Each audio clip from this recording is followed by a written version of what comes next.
buat teman-teman yang belum punya modal segala macam, diri Anda adalah modal. Namanya pengusaha itu berusaha terus. Jadi kita nggak hitung berapa banyak, karena itu juga tidak akan mengkualifikasi kita sebagai seorang yang hebat. Tapi kita bisa memberikan manfaatnya kepada masyarakat, itu yang paling penting sih. Hai sahabat Sonora, ketemu lagi bareng saya Rini Aprianti, dan kali ini di program kita yang baru, Berani Usaha. Usaha apa? Kita akan coba ulik usaha-usaha untuk membantu teman-teman kita di UMKM, dan bagaimana mereka bisa tetap survive di tengah situasi pandemi saat ini. Bareng saya Rini Aprianti, dan di edisi perdana ini saya bersama Koko Indra Halim. Salam kenal semuanya. Kalau sahabat Sonora buka Instagram, coba deh cari kuliner Medan. Followernya udah berapa tuh? Pertama memulai usaha itu usaha apa kok? Pertama kali memulai usaha di Medan ya. Di Medan itu kebab. Saya jualan di tepi jalan kebab. Saya buka di mall juga kebab. Selama 2-3 tahun. 2-3 tahun usaha kebab di pinggir jalan pakai styling begitu? Iya, betul. Itu tahun berapaan itu kok? Waduh, kalau masalah tahun udah lama banget, gila. Udah bener-bener very early days. Mungkin umur 20-an aku gitu. Mungkin sekitar 15-20 tahun lalu. Pasti memulai usaha itu tidak gampang ya kok ya? Mau di pinggir jalan, mau dimanapun, saya rasa sudah terbiasa bahwa usaha itu ya mesti berkeringat, usaha itu ya mesti berupaya, usaha itu mesti berusaha. Jadi ya punya usaha satu itu udah bangga banget. Usaha kebab berapa tahun tadi? 2-3 tahun. 2-3 tahun. Terus kenapa nggak ada lagi? Karena ketika itu tidak ada kebab di kota Medan. Jadi orang belum tahu. Belum tahu. Jadi kerjaan kita edukasi kebab itu apa kepada masyarakat pada umumnya. Dan itu menjadinya capek. Capek ya. Ada sedikit cuan, sedikit untung ada, tapi capeknya lebih dari keuntungannya. Oke, terus beralih. Nggak pernah stop berusaha. Kalau sekali udah masuk di dunia entrepreneur, saya rasa susah balik ke dunia kerja. Karena dua hal yang sangat berbeda. Biarpun aku dulunya kerja, begitu tamat SMA aku langsung kerja. Dari angkat minuman, melayani orang di restoran, menjadi kasir, menjadi bartender, barista, menjadi manajer kafe, semuanya sudah kujalanin, dan emang semuanya di bidang kuliner. Sejak SMA sudah mengangkat kuliner itu sebagai salah satu keinginan saya dari dalam diri saya sendiri, karena saya sebenarnya pingin jadi chef.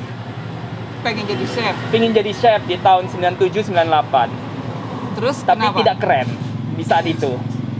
Di saat itu hanya dikenal sebagai tukang nasi goreng, tukang mie tiaw. Karena orang tua belum kasih, ya aku tetap usaha, tetap kerja di bidang kuliner, cuman belajarnya di bidang komputer.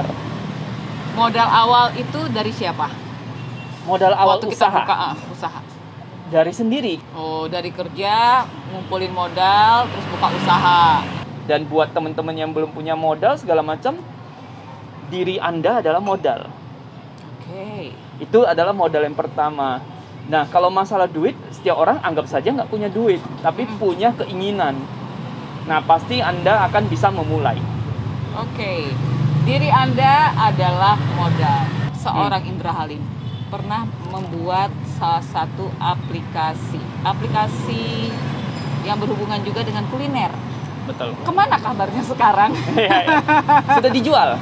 Oh, sudah dijual? Sudah dijual kepada grup bank di Jakarta. Oke, masih ingat dengan Paprika? Nah, ini nih yang buat ya. Nah, setelah Paprika ada lagi tuh katanya. Ada cateringan sehat. Jadi kita menjadi orang yang menjual cateringan sehat premium di kota Medan. Oke. Dan sekarang sudah ada di Jakarta, Surabaya, dan Medan. Kita jualan cateringan premium, niche market yang sangat kecil.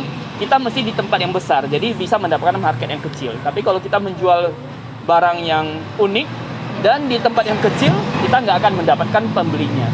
Oke, itu juga jadi satu kunci nih untuk sahabat Sonora yang mau memulai usaha. Pernah gagal nggak? Pernah, sangat pernah. Udah Berapa kali pernah gagal? gagal mungkin 2-3 kali. 2-3 kali gagal. Iya. Itu boleh cerita dong. Ya boleh saja. Gagal itu banyak faktor dan pastinya gagal itu bisa juga karena ada salah satu usaha saya gagal karena disuruh tutup oleh orang hebat.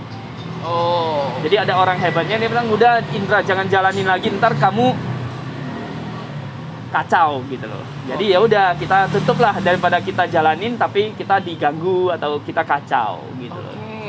Ada yang usaha gagal karena ya partnernya sudah melihat hal arah yang berbeda, ada juga. Tidak satu pandangan. Tidak satu pandangan. Mungkin sudah pacaran setelah mau menikah tidak satu pandangan. Ada juga yang gagal karena kita bodoh. Nah, ini yang pas. Ini yang pas. Saya pengen tahu. Itu ceritanya gimana? Maksudnya kitanya bodoh gimana kok? Ya ada yang gagal kita bodoh karena kita belum pernah mencoba ya sebelumnya ya gitu ya. Kita maunya ada aja, maunya cuma demi cuan, maunya demi hasil yang merasa kita hebat saja. Tapi sebenarnya tidak menguntungkan gitu loh. Jadi hasilnya ya setelah udah berjalan pasti badan capek, otak juga capek, mungkin kantong juga capek, mau tak mau kita mesti merelakan. Itu apa yang menjadi trigger Ko Indra akhirnya surviving mungkin begitu ya? Ketika gagal, jangan anggap itu semua nol. Jadi ketika kita jualan makanan, udah gagal, kita sebenarnya masih punya tokonya, kita masih punya karyawannya, kita masih bisa jual ke orang. Jadi ada orang yang merasa gagal sudah langsung, udahlah, gak ada semuanya. Padahal masih banyak hal-hal kecil yang mungkin bisa kamu jual second, ataupun kamu bisa jual ke orang yang mempunyai passion lebih. Jadi hal itu yang membuat saya itu bahwa kegagalan itu masih belum nol gitu loh. Jadi biarpun kamu merasa udah gagal tidak mau lanjutin, kamu masih bisa lanjutin dengan dijual, mungkin dengan dicarinya partner baru, mungkin dicarinya duit lagi. Jadi jangan takut gagal. Gagal itu bukan langsung cemplung ke sumur, tapi masih bisa melihat oh mau diapain ya usaha kita. Kamu bisa melihat secara financially, kamu bisa melihat secara operasional, kamu bisa melihat secara aset kamu. Ada yang bisa dijual. Karyawannya kalau bisa dijual, jual aja. Ya karyawannya pasti banyak juga teman-teman yang Yang mau mungkin. Kan? Iya. Buat. Dan kenapa daripada dia juga bakal dirumahkan dan dia nggak tahu bakal mau laju kemana, mendingan kita kenalkan ke orang yang mau melanjutkan. Oke, berani usaha menjadi foodie. Iya, foodie. Itu gimana cerita awalnya? Ya kembali lagi saya sukanya di bidang kuliner. Saya belajarnya di bidang komputer. Jadi susah bagi brosur di tepi jalan. Ya. Tapi karena ketika saya buka kebab, saya bagi brosur kan. 400.000 dapat 1 rim, 700.000 dapat 1,5 rim atau 2 rim. Kita bagi nih ke orang di tepi jalan dan berharap mereka bisa datang balik ke usaha kita. Dan di situ sudah mulai di tahun-tahun 2000 mungkin sudah mulai ada fasilitas internet. Oke. Dan saya melihat internet sebagai salah satu fasilitator untuk membantu saya mempromosikan di luar brosur. Oke. Makanya saya jalankan sebagai hobi sambil membantu usaha sendiri dan juga sambil membantu orang lain. Terus awalnya berpikir nggak, wah ini bakal dapat duit dari? Saya rasa tidak. Saya rasa kita tidak akan tahu itu bakal seberapa banyak. Tapi minimum ini tidak merugikan saya secara waktu dan fisik, secara otak dan secara finansial tidak merugikan.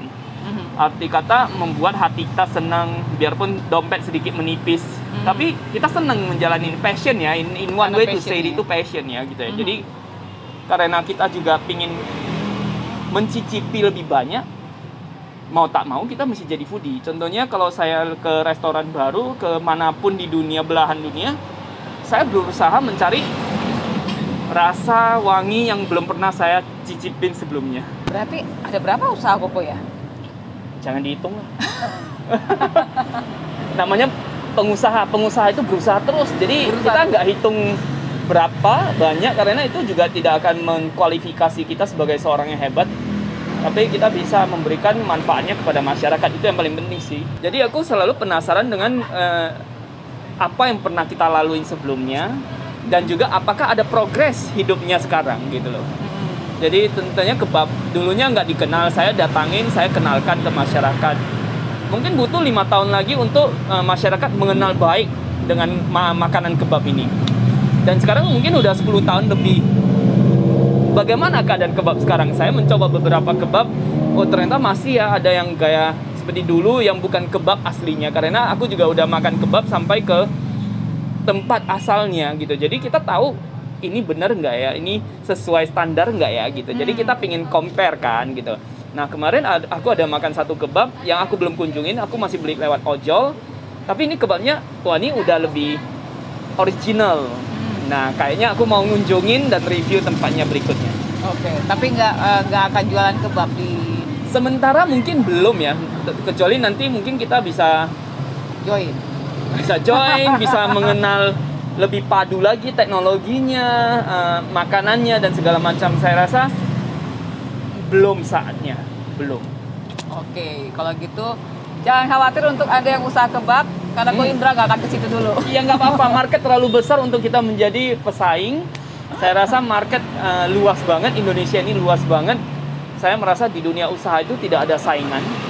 Yang ada adalah perbaikan terhadap produk kita, servis kita, usaha kita, sehingga bisa melayani lebih banyak masyarakat. Oke. Yang sedang digadang-gadangkan oleh Ko Indra itu adalah ini. Dominico. Dan ini ada ice sour plum. Boleh kita coba dulu ya, Bu ya.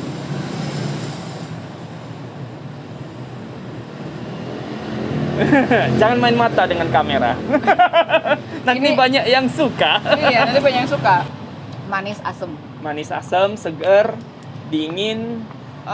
Replika kah atau mengikuti atau memang bikin Tidak, sendiri? ini benar-benar buatan sendiri. Kalau memang ada replika, saya rasa saya belum pernah minum di tempat yang lain sebelumnya. Kita lebih ke arah membuat sendiri, meracik sendiri, dan menghasilkan taste-nya sendiri untuk dia gitu. Oke, sekarang ini banyak yang berjualan online kok. Iya, betul. Dan itu juga sebenarnya juga nggak gampang kan ya, untuk Sangat nggak gampang. membangun kepercayaan orang untuk membeli produk kita. Ya. Nah ini gimana kok kalau menurut Ko Indra? Di dunia online seperti Kak bilang, membangun kepercayaan, dua suku kata itu adalah biaya dan tenaga dan waktu.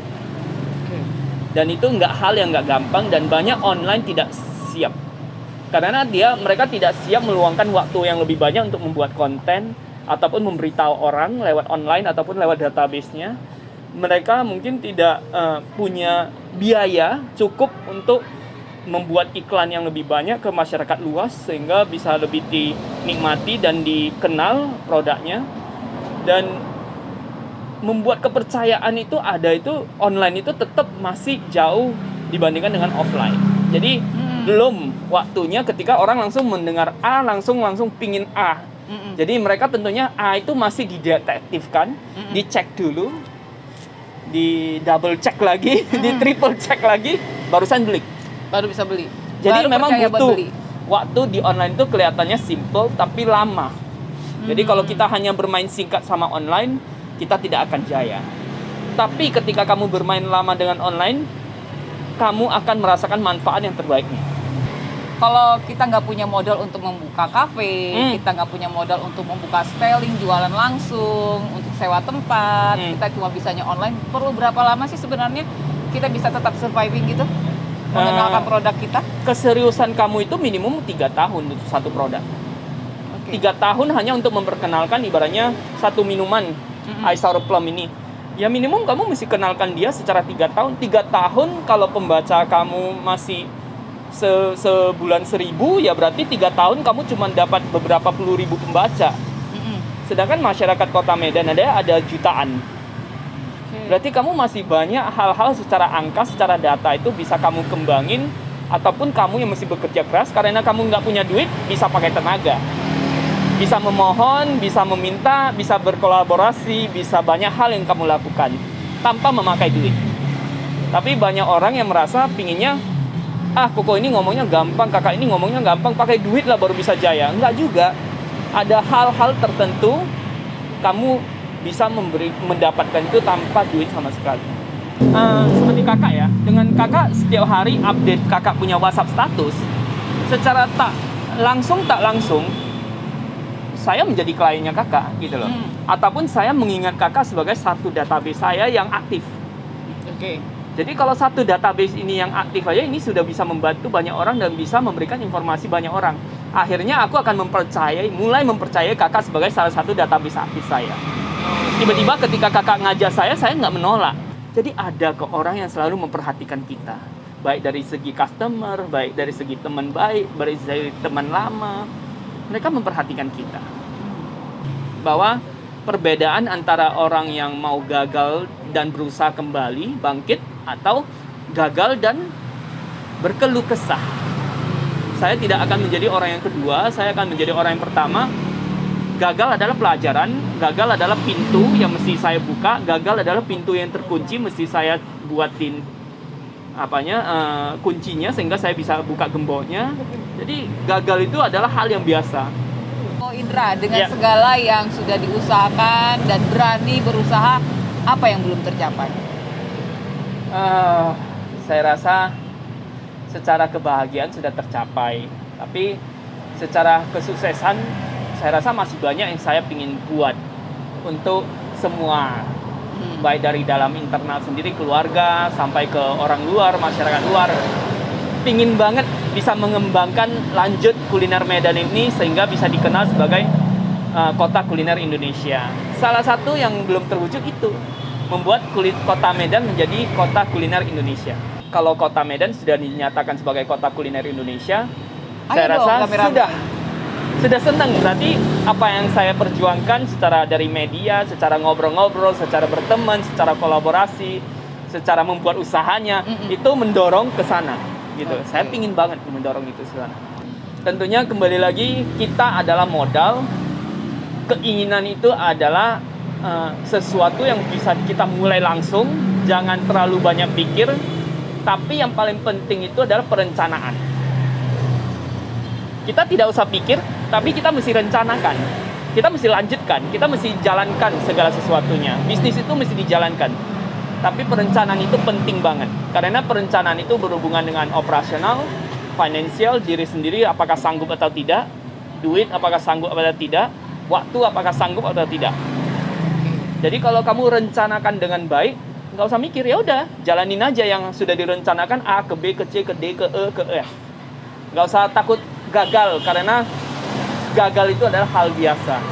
Orang yang terbaik belajar terus sehingga kita selalu melihat akan ada yang lebih hebat dari kita. Oke. Semoga menginspirasi sahabat Sonora di berani usaha. Yes. Ya. Wajib berani berusaha. Ya. Saya Rini Aprianti bersama aku Indra Halim. Terima kasih loh, Ko. Thank you, makasih banget sudah mampir. Dan semoga ini bermanfaat untuk teman-teman semuanya. Oke. Terima kasih untuk sahabat Sonora. Kita ketemu lagi lain waktu dan kesempatan.